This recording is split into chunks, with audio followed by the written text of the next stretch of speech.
My name is Yossef Ben-Meir. I am president of the High Atlas Foundation, which is a Moroccan U.S. nonprofit organization that is based in Marrakesh. And we implement community projects that local people, the beneficiaries, identify. And because we work in rural parts, it's mostly in agriculture, clean drinking water. We build schools, women's empowerment, youth initiatives, a range of priorities that people determine for their futures.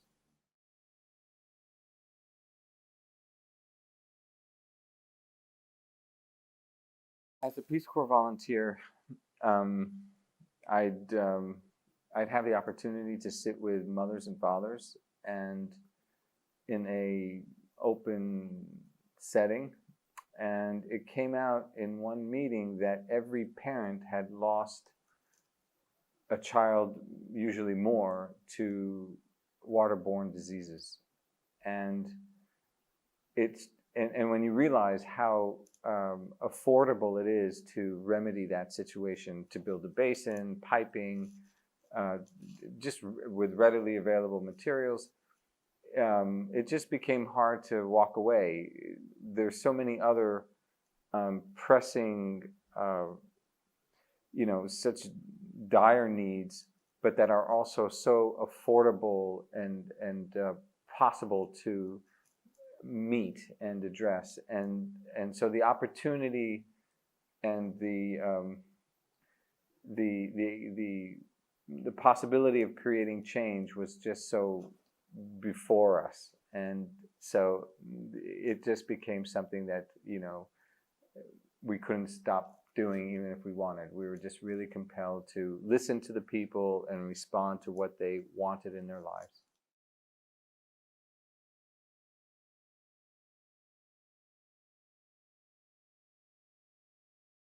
Well, there are certain restraints as a Peace Corps volunteer being part of a U.S. government organization. There's flexibility on the one hand. We are volunteers. We're assigned to a ministry. In my case, it was the Department of Waters and Forests, which managed, among other things, Morocco's national parks, and I was assigned to the Toucan National Park. And in that case, it was trying to create initiatives that both advance development and environmental objectives. But we were always challenged by being a government agency. We can't raise money, and so it's difficult. Even when communities will provide their labor in kind to build a clean drinking water system, to plant trees, to build classrooms, they still need materials. And so there was, so on the one hand, as a volunteer, you can meet different government agencies, build partnerships, access the people. There was that great, you move between sectors, between tiers in Moroccan society, from local to national.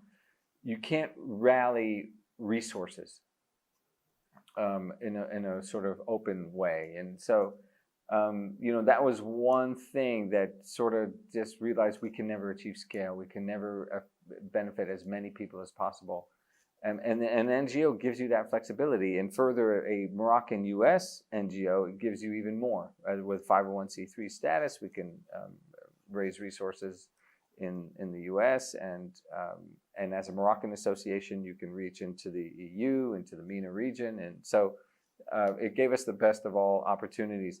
But I will say that the relationships, not just the understanding that we developed as Peace Corps volunteers, but the relationships were key for the High Atlas Foundation.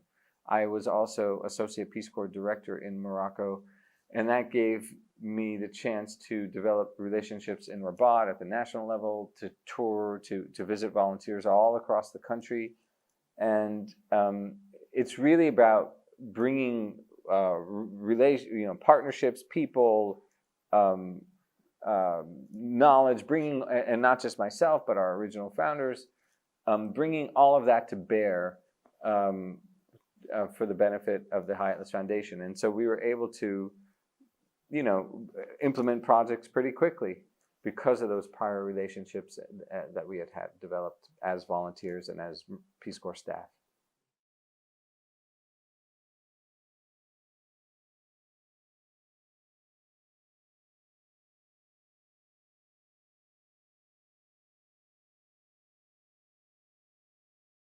the great lesson of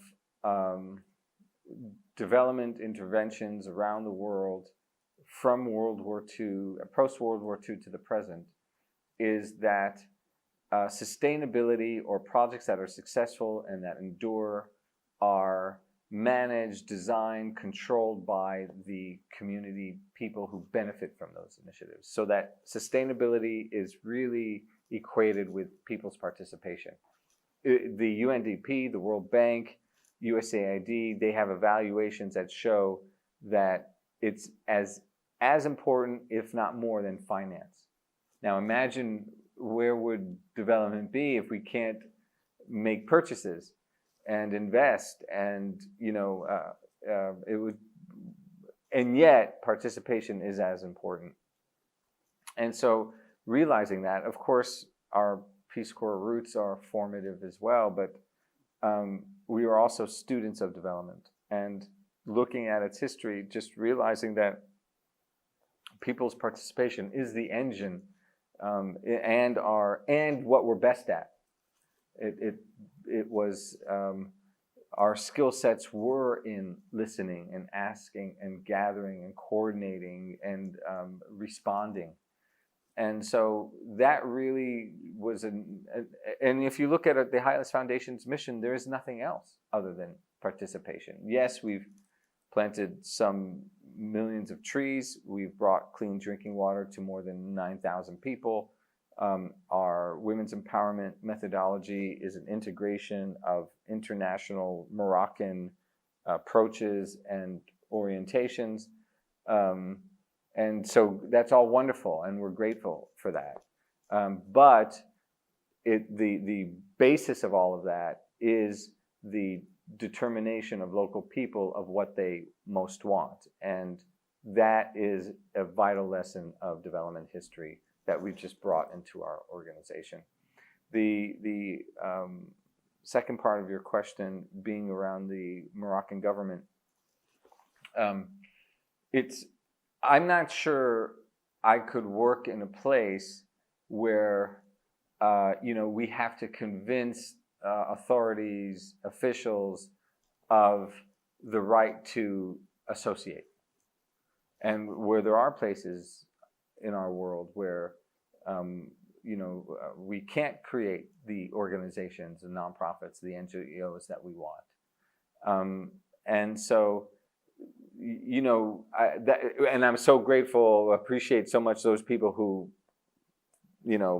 take on those battles in those nations where they're trying to open up for civil society. But Morocco, they want exactly what I'm describing to you. They want community movements. They want development plans driven by the participation of that local jurisdiction.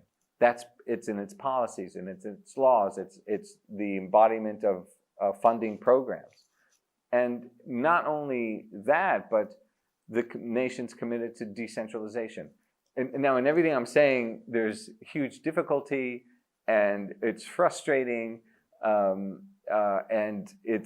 the implementation is insufficient, not satisfactory. There's huge frustration among Moroccan communities, particularly in rural places. It's concerning. It's not sustainable. And so, I don't want to say that but the laws are there, the policies are there. And that's wonderful, but still not enough. It's about the translation of those policies to alleviate the ongoing generational, systemic rural poverty. Most people who experience poverty in Morocco are in rural places. So too is that in the world. Most poverty does afflict rural people. So the fact that it is the law of the land, people's participation, government is, in our experience, and which is really all I can speak to, is positive contributors to what we're trying to achieve. We secure authorizations wherever we work in Morocco. We've never been asked to change what we do. Our requests for land is met for people's nurseries, tree nurseries, and so forth, is met with support. We receive technical assistance, all different forms of assistance as a result of the number of ministries with whom we work, and that's wonderful. But like I say, the future is unwritten, and that Morocco needs to do much better at fulfilling its own vision for itself.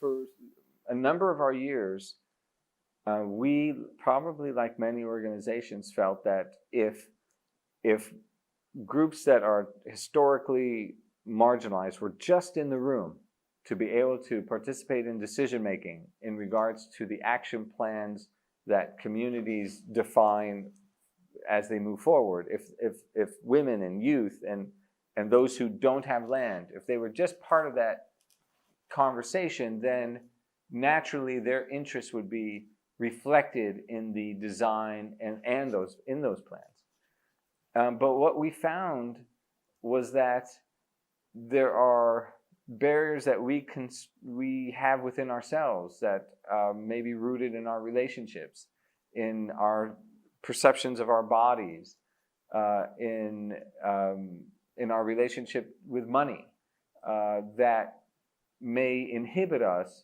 from acting upon the interests that we feel in our hearts. And further, people may not have been given the space to even know what their vision is for themselves. And what is vision? And what is a training workshop in order for us to develop that sense of the future we want? And so our women's empowerment approach, which took us some years to develop, gives the space for women to do just that, to identify the barriers that may hold them back in their lives, and which sometimes have to do with abuse. And so we would have to inject within that workshop human rights and legal recourses for them to address those painful, restricting, controlling relationships. So, and then after that workshop, which for us is 32 hours and of course much follow-up, then we get into the issues of development and how do we build our cooperative, and what partnerships do we need to build, and what production activity do we want, and how do we raise the resources in order to achieve that. So we take a prior step before development to make sure that we are most confident as we can be and free in our thought to make the best decisions for ourselves. In regards to fruit tree agriculture, 80% of rural incomes is derived from agriculture, I mentioned most poverty afflicts rural places, and that is because 70% of Morocco's agricultural land generates 10 to 15% of agricultural revenue. And that's rooted in the growing of barley and corn in traditional ways. And these staples are more than 50% of what the nation requires are imported. It's part of what's keeping them in poverty conditions. And so there's a transition going on in the nation toward more lucrative cash crops, usually fruit trees. And fortunately, the country, 13 varieties of fruit trees can grow organically. And we know many of them: walnut, almond, cherry, argan, date, fig, pomegranate, lemon, carob. There's amazing product. And we look at the global commodity prices of these products, it's just going up, up, up. And yet hardly any of it exported. Hardly any certified organic. Most of it exported raw.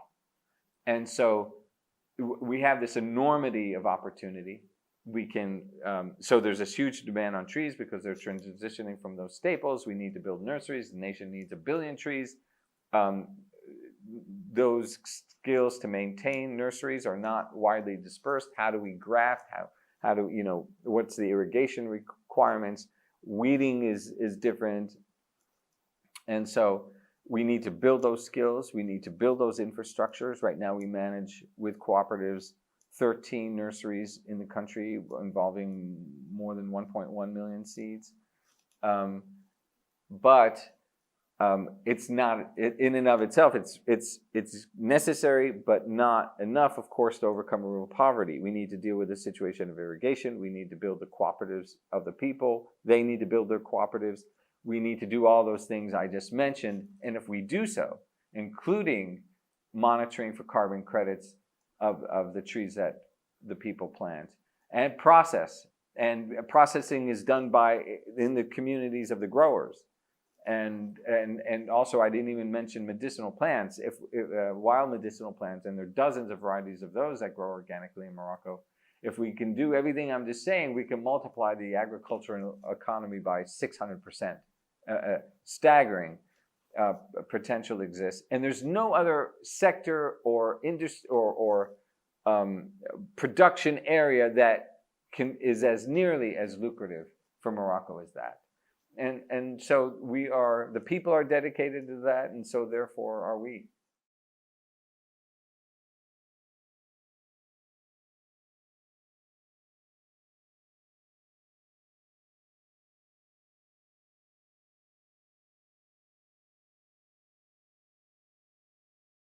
There are a number of ways where the coming together of the Abrahamic phase in Morocco they are essential for the future sustainable growth of the country. Let me just say something first about those Moroccan frameworks that are progressive that I was referring to before. How participation is embedded in the laws of the land, the country is decentralizing. There's the Moudawana, which has supportive laws for women's life enhancement and liberating aspects. But there's another framework that relates to this, and that is that in Morocco, intercultural dialogue is intended to result in development of the people. So as we communicate among faiths, which is important in and of itself and promoted and appreciated, it's still the intention, it is not being fulfilled unless that dialogue results into projects of the people. And that's an amazing framework for us to operate, especially where those faiths are recognized and celebrated in the Constitution. It's really within the fabric of Moroccan society to be considerate and inclusive. I even think coexistence is not strong enough of a word. Solidarity among the faiths is something kind of natural in Morocco. And now let's transition to some development needs and get back to this point. We mentioned the nurseries. Now, a farmer can't give up her or his land for 2 years in order to grow a seed to a sapling. And so to get to that billion tree goal, we need land so that Morocco, the farmers can grow what they grow, and that transition be eased and not suffer risk by displacing their barley and corn immediately in order to grow nurseries. If we get the contribution of land, they will be more able to come along with this transition. And so the High Atlas Foundation receives land from the High Commission of Waters and Forests. For years, our largest nursery was planted on their land. We receive land from public schools. There are centers for the protection of children. There are 20 of them in the country, many of them built on 4 hectares of land. In 2 of them, we build nurseries. These are centers where teenage boys are detained for relatively minor offenses. And so having nurseries at these places helps them build the skills on how to graft. And when they leave, and because there's such high demand for these skills, when they leave, they'll have an employable skill. Now, another major source of land for us is the Moroccan Jewish community. They have 600 saints, in Arabic it's Salihin, buried in the nation.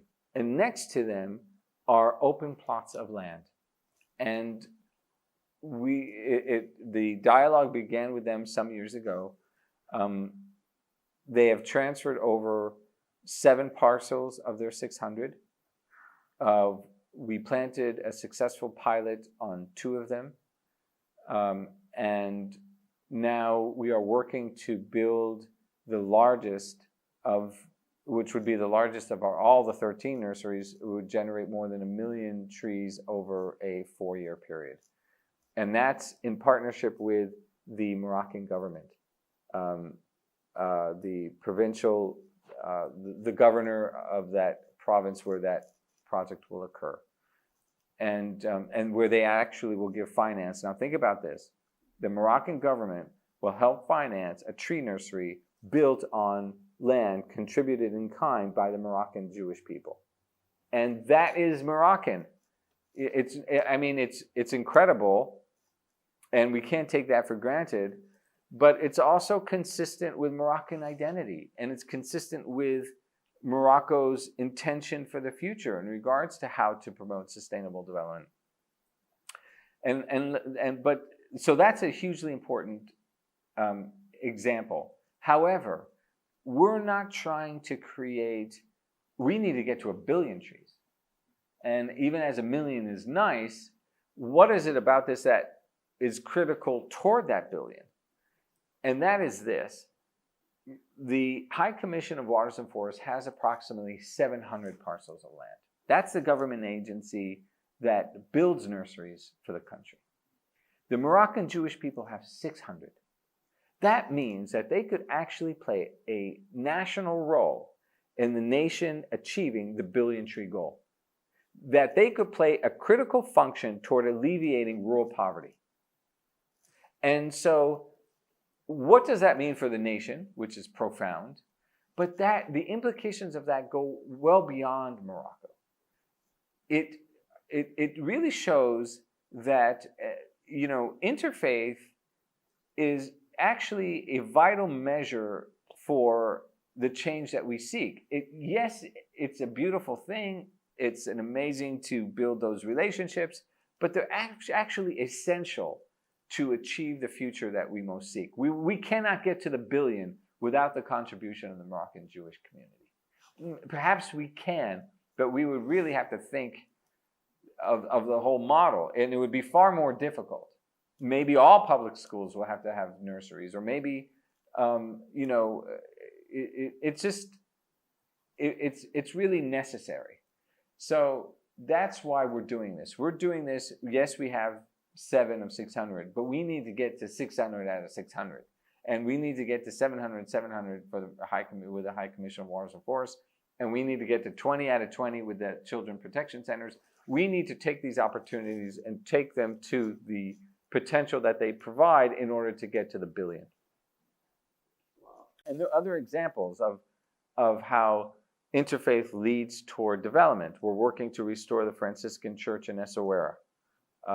There's not a Christian community there now, but it's a 300-year-old church. It's crumbling, and we have an agreement with the mayor's office of that city that if it were restored, and the Ministry of Culture, that if it were restored, it will return to the people to give them a place to have a place to work, to have community meetings, to be able to have people visit and buy their artisanal product or what have you. And they need that space. And so at the same time, we would restore this historic church while promoting today the people's development. And that integrates the two, interreligious with development, and that's the Moroccan model.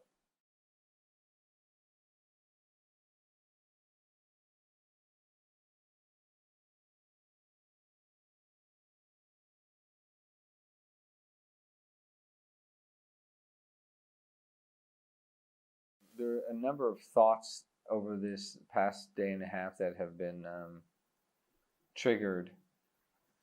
The idea of, and this was mentioned by one of our participants yesterday, of using timeless truths to inform actions today in regards to improving our environment, utilizing timeless truths. And so, what does that mean exactly? We need to be able to describe everything I've just said to you in terms of the Quran, in terms of the Torah, in terms of the New Testament, in terms of their other sacred or other texts that have emerged from these Abrahamic religions, the Midrash, the Hadith, all of these others that build or reflect upon the knowledge and the prophecies conveyed in Scripture. And that's really important. And it's our job to do that, because we are the ones in the field. We are the ones steeped in the issues of sustainable development and what it requires, and what does participation look like, and how do we operationalize empowerment, and what is decentralization, what are its mechanics, what are its arrangements, how do we manifest it, how do we translate all of these developmental concepts and movements into people's lives. That's what we live with every day. And so when we look at Scripture, we're able to identify the elements of the application of development. We're able to identify their placement or existence within these holy texts. And yes, of course, it is the rabbis and the imams and the clergy and the priests and the nuns and the bishops and everyone has to play a part. But what's important, and the only thing that really we can control, in a sense, is the part that we play every day. And so we need to become better at understanding how the concepts of sustainability are found in the Quran, are found in the Torah, are part of these, is part of the Abrahamic religions. And so that takes work and that takes study, and it's very exciting. And we're seeing the resonance or even the direct embodiment of how I describe sustainability to you and being participation, how that exact theme and element is in the story of creation and rooted in other essential concepts in the Torah, in the Quran. And so that's we've wetted our whistle. We've been given this understanding, and now it's really just about doing more and more fulfillment in that regard, making what we do, describing it in Abrahamic terms.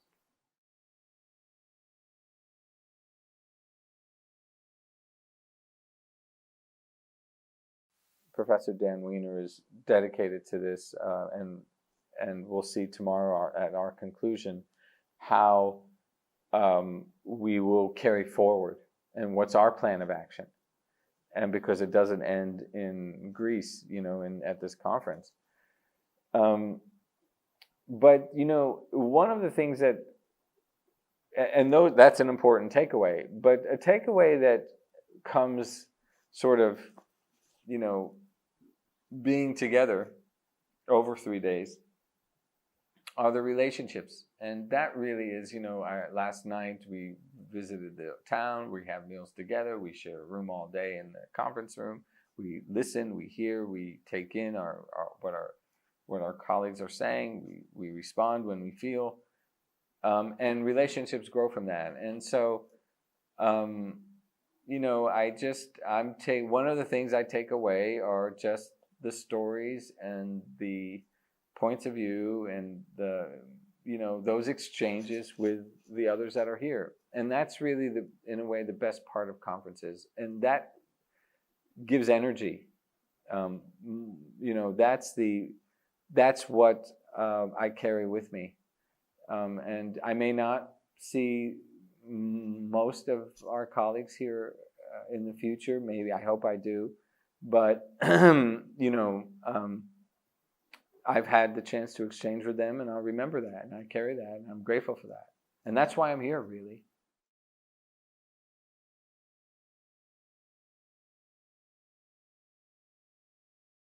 We got to see its multiculturalism, its deep, multiculturalism rooted in over so many centuries and so many trials and pain and difficulty and enduring through that and till today, and that that will to carry forward in the face of war and World War II and all the travesty and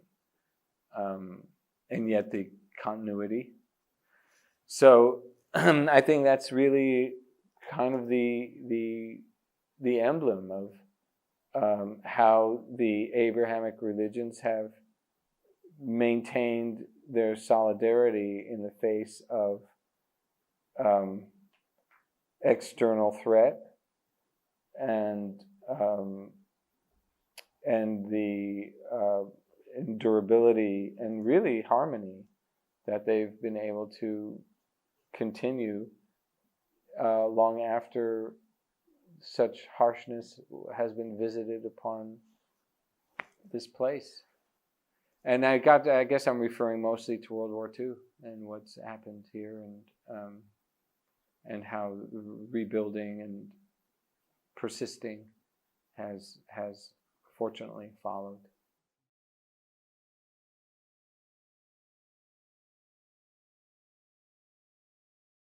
I guess my parting thought is that we need to seize these strategic opportunities to not only alleviate the really difficulty that people experience every day in regards to water, in regards to conditions of poverty, in regards to things that we can alleviate if we were to come together. Not only should we be doing that, but these strategic projects can really lighten the world, literally, which is why Morocco wants to do it, which is why EcoPeace is focusing on the Jordan River, because these are projects that unite, provide prosperity, and show the rest of the world what's possible.